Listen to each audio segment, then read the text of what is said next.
coming up on the Outside of Sunday podcast. So tell us a little bit about Tara. She was an amazing, amazing kid. One day I was just playing with her on the floor and she looked up at me and she went cross-eyed. And I went, oh, that was really weird. And then a specialist walked behind the window and then I saw him mouth a very big swear word. And I went, it's brain cancer. And they said it's the worst cancer in the worst place and it's terminal and she may have as little as 4 weeks. And the counsellor said to us, there's a 75% chance your marriage won't survive this. That's the statistic. We were just at the beach and she said, I've got cancer. People die of cancer, eh? And we said, yeah, some people die from cancer. And she said, am I going to die? And we said to her, well, the doctors say that you are, which was all true. And we don't actually know. Yeah. We don't know. Like the doctors say, yep, you're going to die.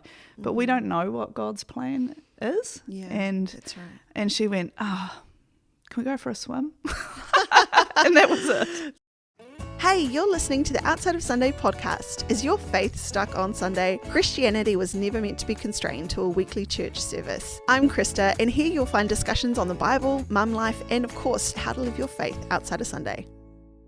Welcome to this episode of the Outside of Sunday podcast, and you are so lucky because today you're going to get to hear from Jenny Chapman, who is one of my great friends, and I feel like we're co-laborers as well in the work that you do. Yeah, for sure. So yeah, Jenny is here and we're going to have a great conversation today. So Jenny, why don't you just tell everyone who's listening and watching who you are, a little bit about you. Oh, well, thank you so much for having me on, Krista. Such a privilege, and I just love the mahi that you're doing within our Christian women's circles. It's just so awesome. Well, I'm a mum of 5 and I've been married to Eden for 23 years. I'm a primary school teacher in Rotorua, and I love Jesus. That's about the summary. And that's fantastic. I love it. Okay, well, we're going to be talking a little bit about a bit of a sad time. I mean, not a bit of a, definitely a sad time in your life. And thank you so much for being willing to share about it. Yeah. You experienced the loss of your beautiful daughter, Tara. How many years ago was that? So it was 10 years ago this year. So Wow. Tara would have been 17, turning 17. Yeah. Wow. Well, just 17 now. Yeah. Yeah. So tell us a little bit about Tara. Well, Tara was a little bit of a rascal at 4. So she was just an absolutely normal kid. So she was our second daughter. So Hannah was our oldest, and then Tara, and then Eliza. And then after Tara passed away, we had Hope and Annalise, 5 girls. Tara was just your regular kid. She loved all things that Kiwi kids love. She loved playing outside. She loved netball. She loved kapahaka. She came to school with us at Horohoro. She was very surprised that she was Pākehā. That was one of her famous things. All the kids at Horohoro were Māori except for our kids.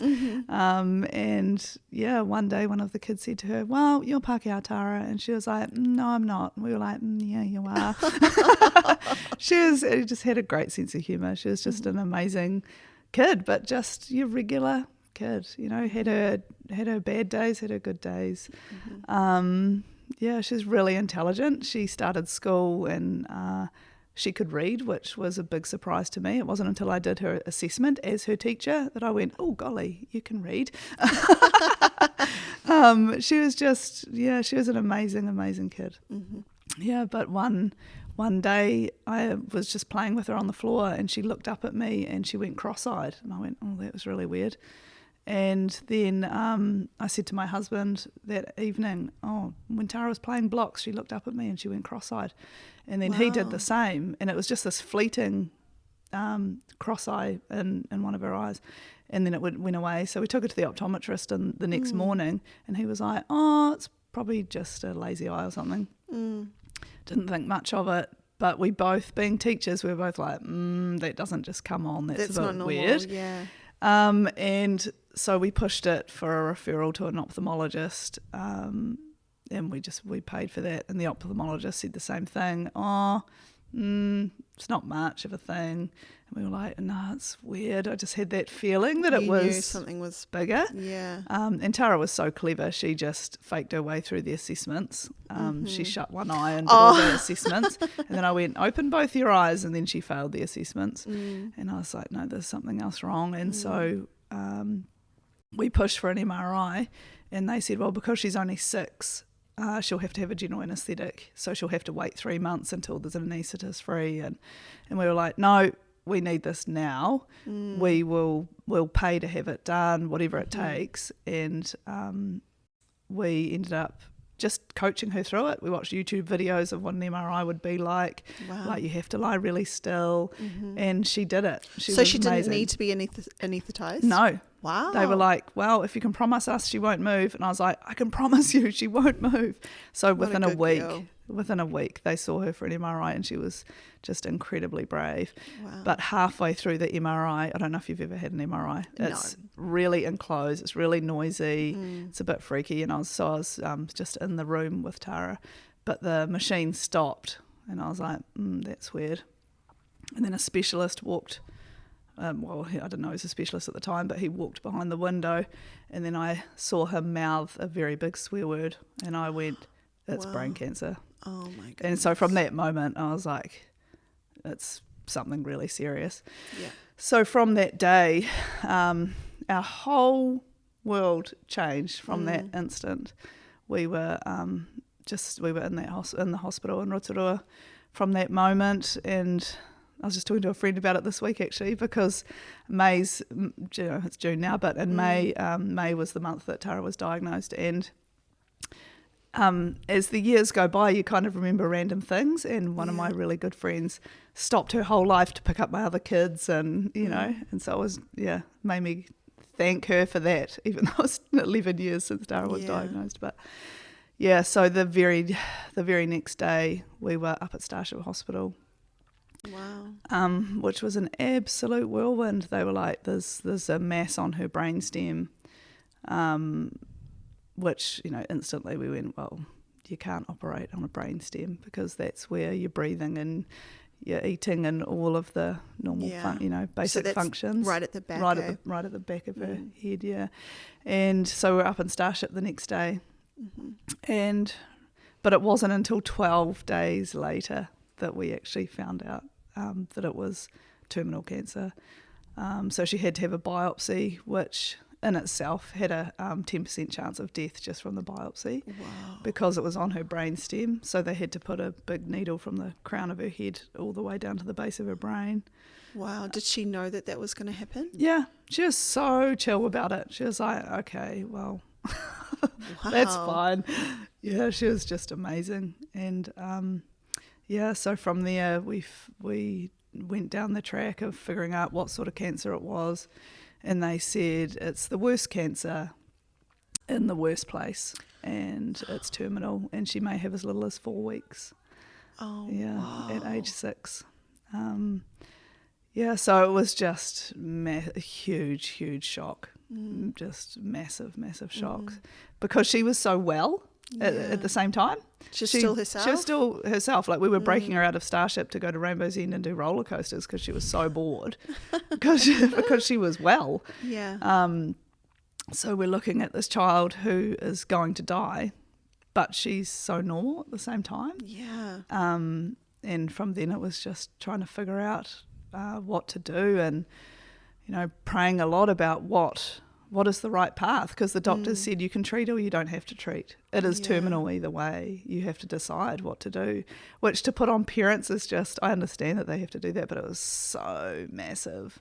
Yeah. And having to decide with my husband what to do. And I'm just so thankful to God that we were both on the same track the whole time, because every day throughout that process you're making a life or death decision. You can really understand, like we had one free counselling session. That's all you get. Wow. And the counsellor said to us, there's a 75% chance your marriage won't survive this. That's the statistic. The best thing that you can do for your family is to stay together for your other kids. And that was our number one focus. And by the grace of God, we've got a really strong marriage. But it was really hard. Really hard. So with you and Eden, what was that like during that period of time? Did you just like cling to each other, or was it difficult, and did you feel, distance from each other? No, we really relied on each other. We had conversations together where we decided we could fall apart when it was just the two of us, but we wouldn't fall apart in front of the kids because, Hannah and Eliza, our other daughters, as well as Tara, they needed us to be strong, and they knew that we were sad and they knew that we were struggling, but they needed us to be strong for them. And so, we cried a lot together and, talked through everything together. But I'm just so thankful we had put the groundwork into our marriage beforehand, that we'd had so many, difficult conversations over the years that we knew how to have those conversations. So important. Yeah, so important. And what about your kids who were back in Rotorua? Did they come up? They came. A lot? So we were so thankful because, my husband's a school principal and the school, Horohoro, were incredibly supportive, and so we were up in Starship for 3 months, the two of us and all the kids, and my sister-in-law moved in with us up in Starship as well, and so we were all together, and I thank God for that so much, because a lot of the families that live up in Ronald McDonald House is just one parent and the sick child, and that's absolutely massive. But the fact that we could stay together, even though it was mid-eye styles, because you get one room and the kids are on the floor, and we just made it work. But it was the being together that was just so important, because Tara ended up having 3 months of radiotherapy. So every morning, they were amazing up at Starship. They gave her the first appointment of every day. So 7 o'clock she'd have her appointment. 7:30 we'd have breakfast, and then we'd be out doing fun things in Auckland, because she was still well. She was still well enough, even though she was on the radiotherapy at that still point. well. So her whole illness, she only spent 6 nights in hospital from diagnosis to when she died, because she was really well. That's incredible. Until the last 6 weeks, and then we cared for her at home.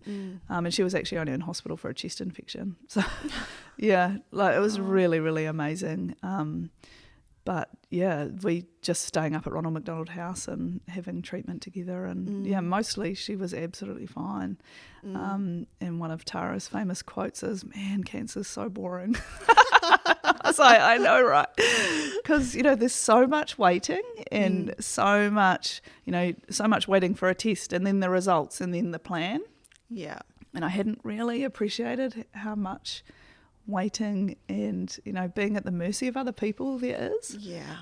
But Tara loved the doctors and the nurses, and one night when she was praying when we were up in hospital, she was like, "Thank you, God, for all the nerds, because they become really good doctors." I was like, I know they do, but they were just they were amazing. And they just treated her with such kindness, and Starship's an amazing place. Go Starship. Yeah. And so did Tara understand the seriousness of her condition?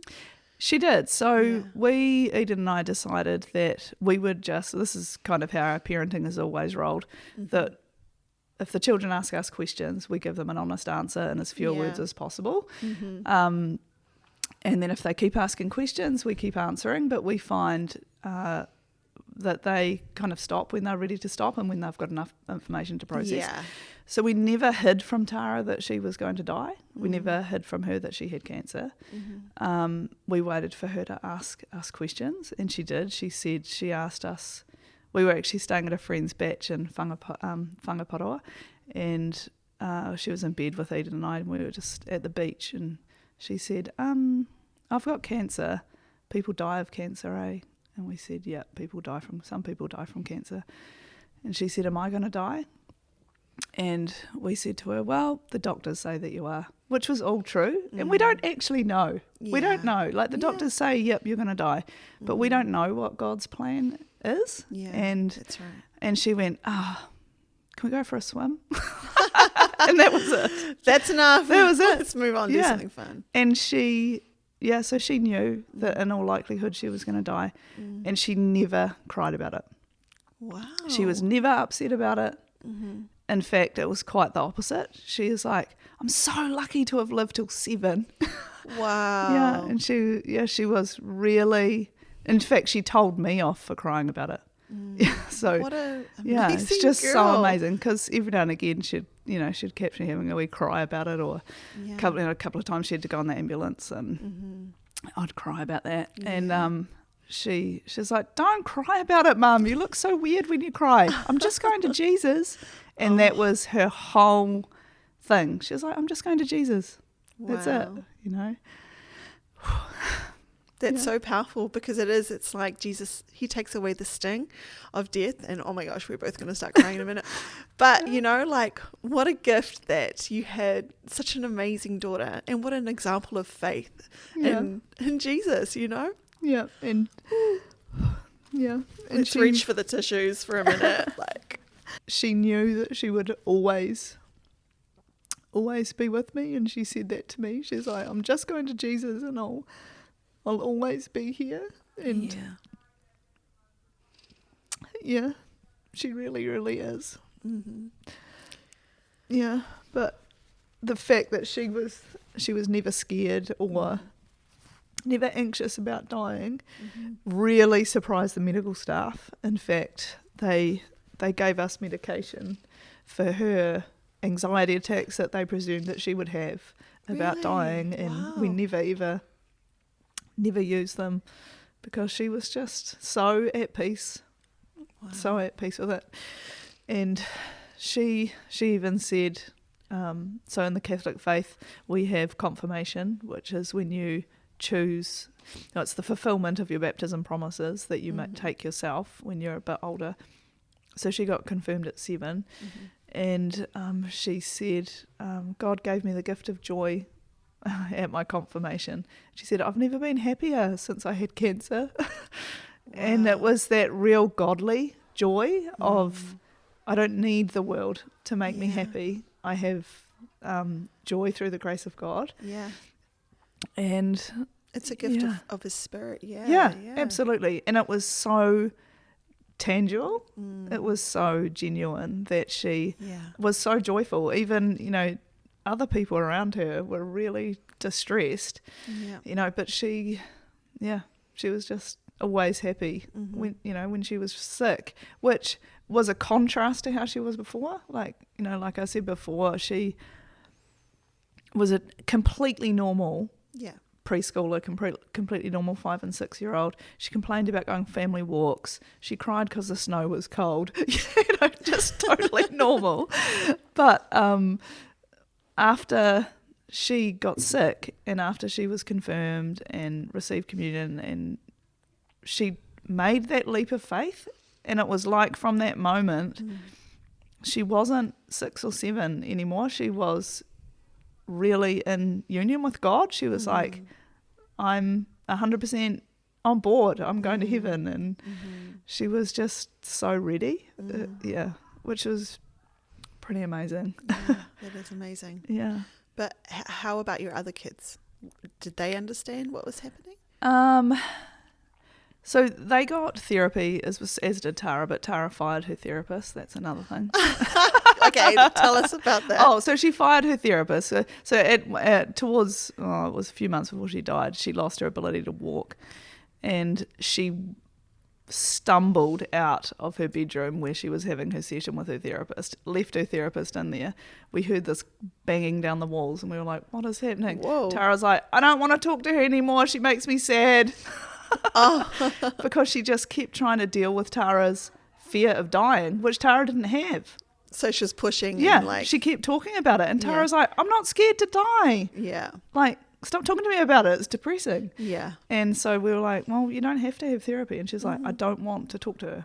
Okay. So that was that. But Hannah and Eliza had play therapy with this amazing lady, and one of the key things that Denise, was her name, talked to us about was that they would continue to process Tara's illness and Tara's death, their whole maturing, and at each stage they'd process it at a different level, and that's exactly what's happened. Wow. So Hannah, who's our eldest, she's 19 now, and even now she's like, "Oh, I just realised this aspect," or, when this happened, when Tara was sick, that was really scary. And same with Eliza. So it's an ongoing unfolding, I think. As adults, our grief is an ongoing and unfolding and processing.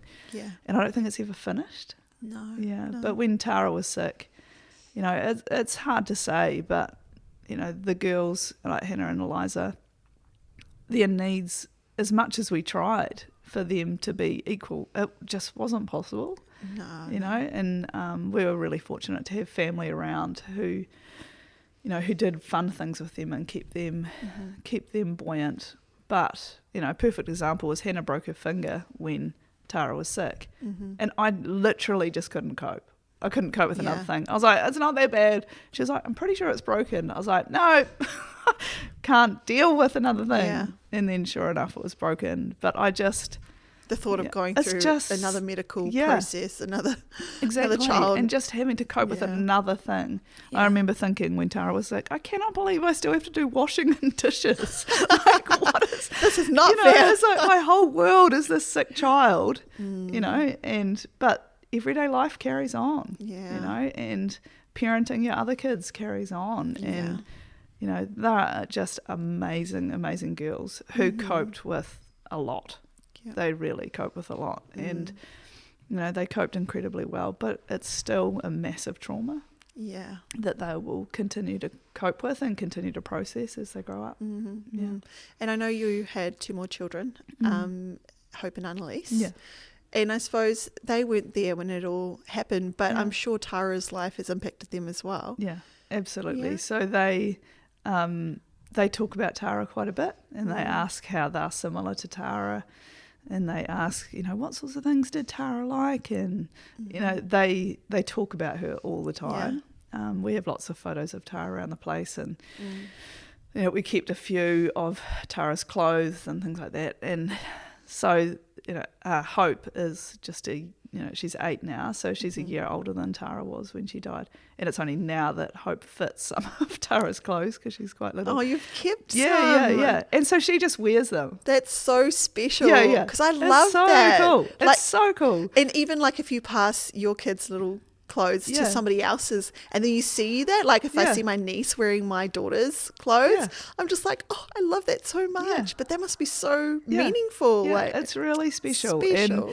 And because all the girls have worn Tara's clothes, because Tara was like, she went on steroids for quite a while, so she got quite big. But so even Hannah wore some of Tara's clothes, and the cousins, and it's just, that's cool. It's a really tangible thing for the kids to go, she was here, and it's just cute. And just seeing her things float around the place, because even a little person has so many things, clothes and pictures they've drawn and books and school books, and so I had to make a real conscious decision to go, I'm not going to turn this house into a memorial or like a shrine or something.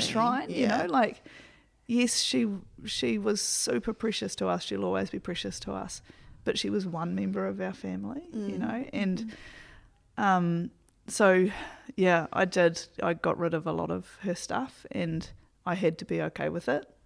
And if for anyone going through grief, top tip, I put it all in the garage and I left it there for 3 months to see if I was all right with letting it go.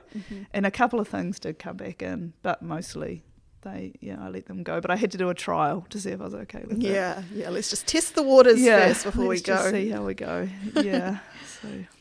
Okay, so when you're in this time, when you were dealing with all Tara's illness and what that entails with your kids, not even wanting to do washing because you're so overwhelmed, in all of this period of time, what was your relationship with the Lord like during that season? So it was actually really amazing. Lots of people presume that I'd feel really angry, and that people go, oh, you must feel really angry, and I'm like, I don't. Wow. I don't, and I don't feel cheated. I don't feel any of those things, and I didn't spend a day being angry with God.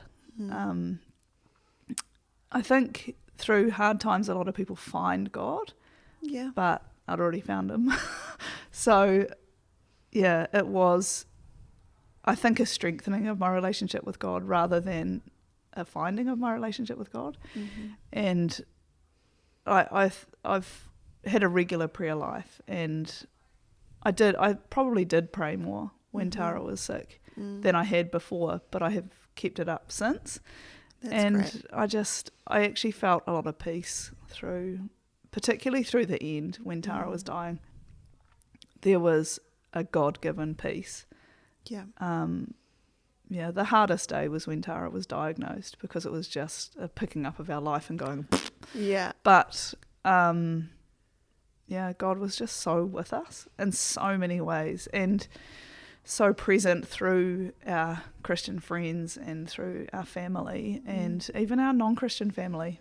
There was people that were there and walking with us, and I think our non-Christian family got a lot of Christianity through Tara because she just lived her faith so perfectly through her suffering. Yeah, but Tara prayed a lot, and I prayed a lot with her. Prayed every night like I do with the kids. But her prayers took on a really different maturity and sincerity. Like before she was sick, her Christianity her faith in God was like, and Noah's Ark and picture books and just that really age appropriate thing. But through her suffering, she wanted to know about other people who had suffered. And so she loved the story of Simon of Cyrene, who helped Jesus carry his cross. Yeah. And she was like, God, help me to carry my cross of suffering. And Saint Simon of Cyrene, pray for me that I will carry my cross. And I don't think many 6-year-olds pray like that. Yeah. Having that level of insight into what the Word of God actually means, and how it's not just a series of stories. The Word of God is to speak into our life, that we are living. Yeah. And you said not many 6-year-olds have that understanding. I don't think not many people who attend church, have that kind of understanding of suffering. And sometimes we can come to the point of suffering and do exactly what she didn't do, which is turn away from our faith, be disappointed and be fed up and think, what is this I've signed up for? But actually she knew the Christian, what sounds like, I don't want to put words into her mouth at all, but it sounds like she knew that to be a Christian is to identify with the suffering of Christ and whatever that looks like. And I mean, not that we want her to have gone through that at all, but look at what God has done in her. Well, like in herself, like, wow, the maturity that she had, the understanding that she had, and just the assurance of her salvation. Like, that doesn't come through anything except for the Holy Spirit. 100%. Yeah, 100%. And that she was so confident to peacefully share that. I think the Holy Spirit is gentle, and that gentleness of, just so gracefully talking about God and how God was working in her life, and just so naturally bringing the Word of God into her life and into our lives. Like at one point, as you do, bathing your 6-year-old, because she was she needed a bit of support in the bathing her, and she was like, Mum, at my funeral, I'd like to have the reading of when Jesus healed the blind man, because when I go to heaven, I'll be able to see. And I was like, cool. But amazingly, so in the Catholic tradition, we have the readings are set out for 3 years, and they go on a 3-yearly rotation, so we get through most of the Bible, right? Her funeral day, the gospel of the day was when Jesus healed the blind man. Wow. And it was Isn't God amazing? He just gives us these little gifts. Yeah, these just little things. So amazing. And when we read that, we were like, wow. There was just these little gems the whole way on. And that's, I've made my little book that I've given to all my godchildren. I'm not selling it, but it's not a sales pitch. But that's why I've called it Moments of Grace, because there were moments of grace throughout her whole illness, and those little pearls of wisdom. And when I felt like God had told her that for me you know, that she wasn't going to be there. She wasn't going to know that. Yeah. You know, it was for you. Yeah, just so amazing. So tell us a little bit about this book. Just so it's so I went on a retreat last year, and I had some time, spiritual guidance time with the priest who was running the retreat. And we got talking about Tara, and he's like, you must write these things down because these things are forgotten so quickly. Yeah. And particularly for my other children. He's like, they just will be forgotten, and you don't know what's going to happen to you, and then they'll be gone. Yeah. And he's like, you must write them down. And so I was like, I'll make a photo book. And I gifted him one. He was like, it's lovely. And then I was like, I'll gift my kids one, and then I'll gift the godchildren one. That's great. And then so it's just got little, just like pictures of Tara, and then just little stories. So that was at the beach when we told her that she was going to die. Yeah. And that was her just playing like a normal kid. And it's just these little stories that from when she was sick and how God touched her life. That's so special. Yeah, because we did, there were some actually miraculous times. One of those times was Tara was unconscious for quite a while, and we thought that she was going to die. It was quite some time. And during the night, so she was in bed with me and I was holding her, and during the night her heart stopped twice, and she stopped breathing for a really long time twice. And I was just peacefully holding her. I was like, she's gone. And then she'd come back, and then she was gone, and then the next morning she woke up. Coming up next week on the Outside of Sunday podcast.